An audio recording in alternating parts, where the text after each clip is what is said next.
Hello everyone, আসসালামু আলাইকুম। সবাই কেমন আছেন? আমি তো আলহামদুলিল্লাহ ভালো আছি। তো আজকে আমি সাবুদানার পায়েস রান্না করেছি। কারা কারা এভাবে সাবুদানা দিয়ে পায়েস রান্না করে খান অবশ্যই কমেন্টস করে জানাবেন। তো সাবুদানার পায়েসটা কিন্তু খেতে ভীষণ মজা লাগে। আমি পোলাওর চাল দিয়েও বাসায় রান্না করি, কিন্তু সাবুদানারটা খেতে ভালো লাগে আমার কাছে।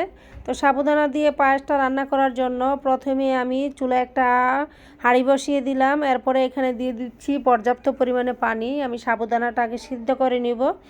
তো পানিটাতে যখন বলক চলে আসে তখন এখানে আমি 1 কাপ সাবুদানা দিয়ে দিলাম। সাবুদানাটা দিয়ে একটু হালকা নেড়ে চেড়ে চুলার আঁচটা মিডিয়ামে রেখে আমি 4-5 মিনিট সিদ্ধ করব, তাহলে এই সাবুদানাটা সিদ্ধ হয়ে যাবে।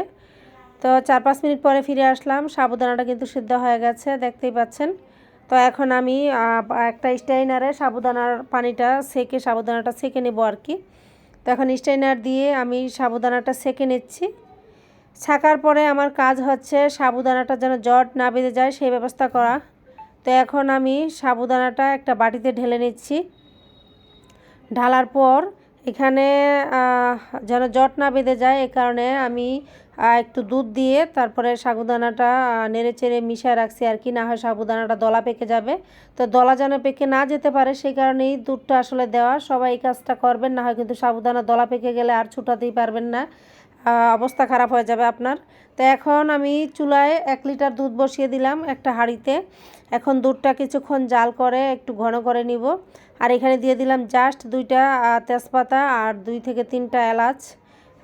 তারপরে এগুলি দিয়েও আমি নেড়েচেড়ে জাল করে নিব দুধটা। যখন 5-7 মিনিট জাল হয়ে গেছে তারপরে আমি সাগুদানাটা এই দুধের মধ্যে দিয়ে দিচ্ছি। এই যে দেখেন, আমি দুধ দিয়ে মিশানোর কারণে কিন্তু সাগুদানাটা আর দলা পেকে যায় নাই। এখন আমার নাড়তে একদম ইজি হবে, একটার সাথে একটা একদম লাগবে না।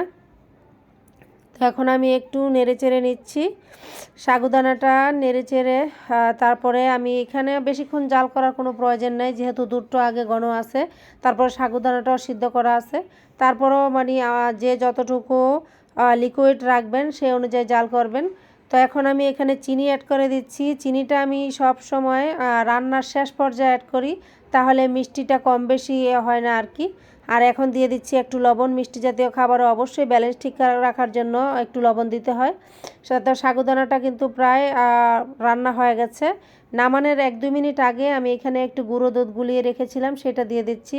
গুঁড়ো দুধটা অবশ্যই দেওয়ার চেষ্টা করবেন, তাহলে আলাদা একটা স্মেল পাবেন আর খেতেও ভীষণ স্বাদ হবে। তো আমার রান্নাটা কিন্তু প্রায় শেষ পর্যায়ে। এখানে মনে হচ্ছে অনেক লিকুইড রয়ে গেছে, আসলে চুলাটা বন্ধ করলে সাগুদানা অনেকটা দুধ টেনে নিবে। তো এখন আমি নেড়েচেড়ে চুলার জালটা অফ করে দিব আর কি। তো আজকের মতো এখানে আমি বিদায় নিতে চাচ্ছি। যারা এতক্ষণ আমার ভিডিওটা ওয়াচ করেছেন তাদের সবাইকে অসংখ্য ধন্যবাদ। সবাই ভালো থাকবেন। আল্লাহ হাফেজ।